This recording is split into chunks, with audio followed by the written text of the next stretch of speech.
Otep à tous, bien-aimés frères et sœurs. Paul Kagame en difficulté. On nous a fait croire que Kagame avait réussi, Kagame avait développé le Rwanda, Kagame était le modèle. Vous savez, c'est ça que les Africains, ça c'est l'un des talents d'Achille des Africains, de toujours croire à la propagande occidentale.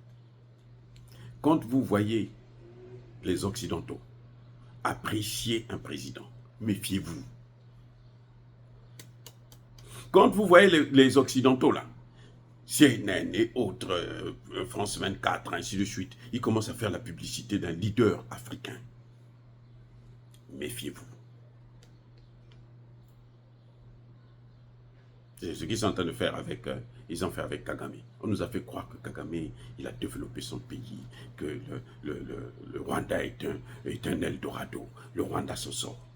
Parce qu'ils utilisaient Kagame pour envahir le Congo démocratique. Les Européens, l'Union européenne est allée même signer des accords avec le Rwanda pour des matières premières qui sont au Congo démocratique. Le président Tshisekedi avait dit, je verrai comment ils vont mettre ça en pratique. Comment ils vont mettre en œuvre ce schéma-là. Les matières premières sont chez moi et eux, ils vont signer des accords avec le Rwanda pour exploiter ces matières premières, pour donner un peu d'argent au Rwanda. Le président congolais a dit, je ferai. Et je le soutiens pour ça. Il fera tout pour que les matières premières ne puissent plus partir au Rwanda.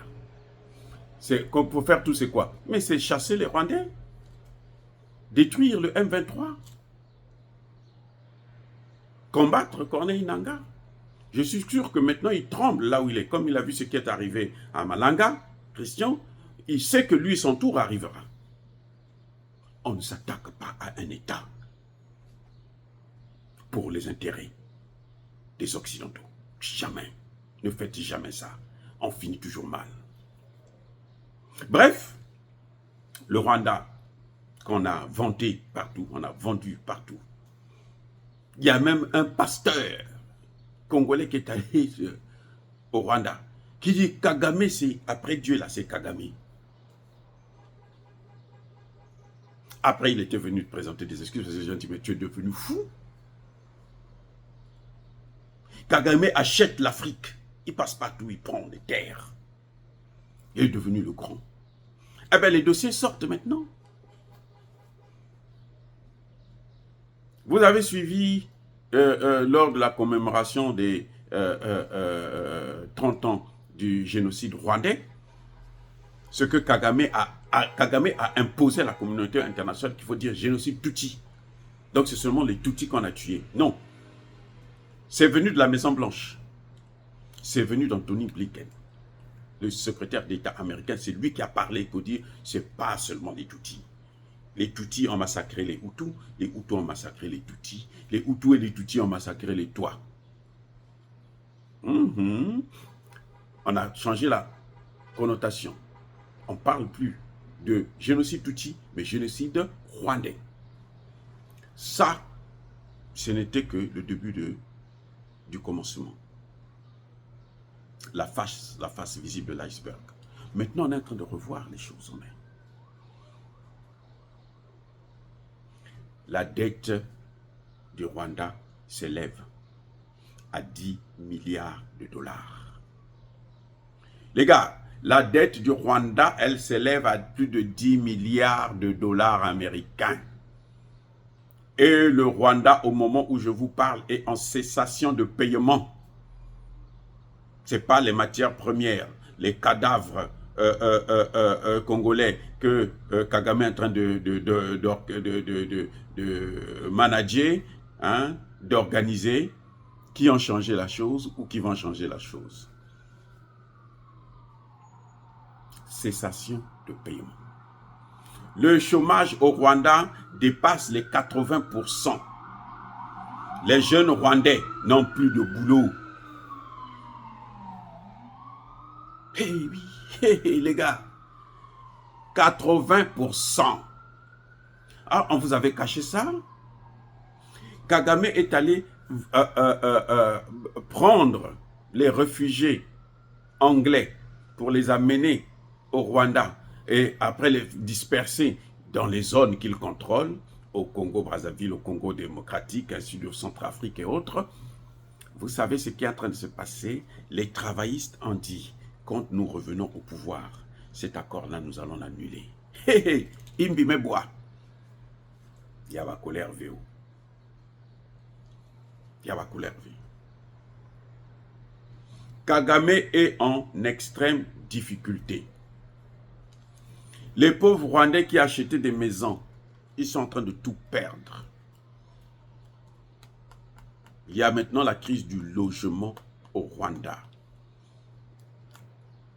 Les Rwandais sont obligés de liquider, de céder leurs maisons à cause de difficultés de la politique menée par Kagame. Une politique qui est basée sur le vol des matières premières de l'autre ne peut pas tenir longtemps. Ça a tenu pendant 30 ans. Les Rwandais étaient dans le monde, tout le monde, quand tu parlais des Rwandais, il fallait... Hein? Maintenant, là, les vérités sont en train de sortir parce que les gens sont devant le fait accompli. Le temps pour le Rwanda de payer ce qu'il a fait au Congo démocratique notamment, et dans d'autres pays africains, est arrivé. L'heure a sonné.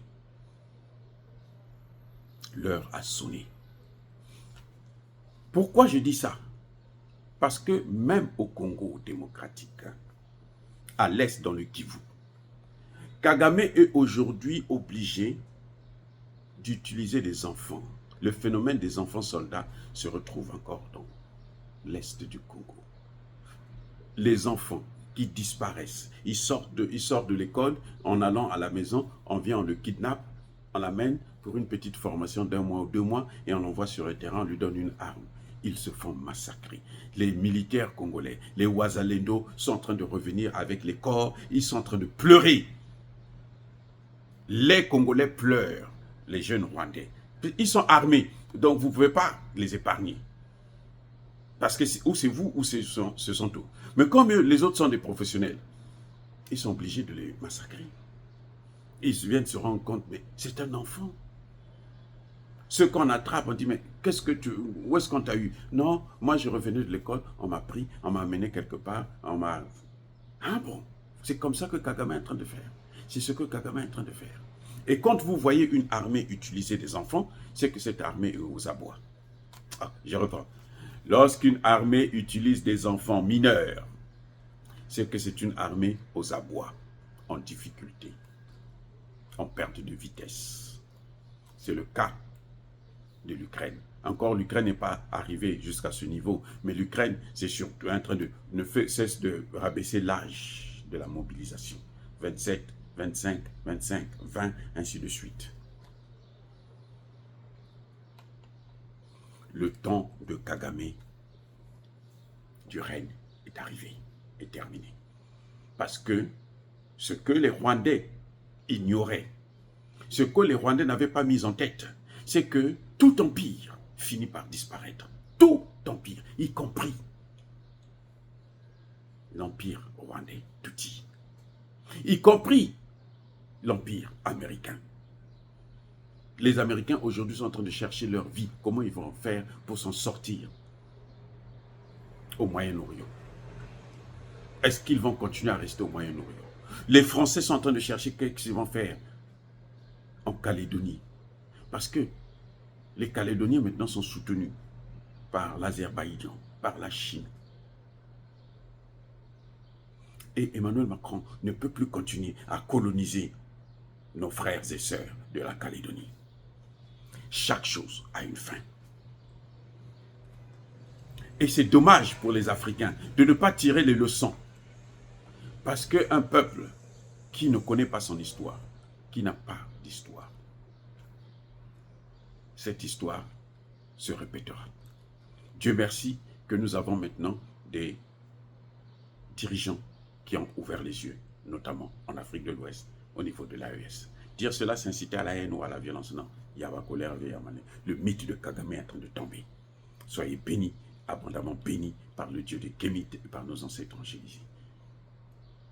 Que tous ceux qui persécutent le continent africain, qu'ils soient noirs, blancs, chinois, arabes, juifs, indiens ou qui qu'ils soient punis, maudits, foudroyés, neutralisés, écrasés, effacés par le Dieu de Kémite et par nos ancêtres angélisés. Vive l'Afrique éternelle, j'ai dit et j'assume.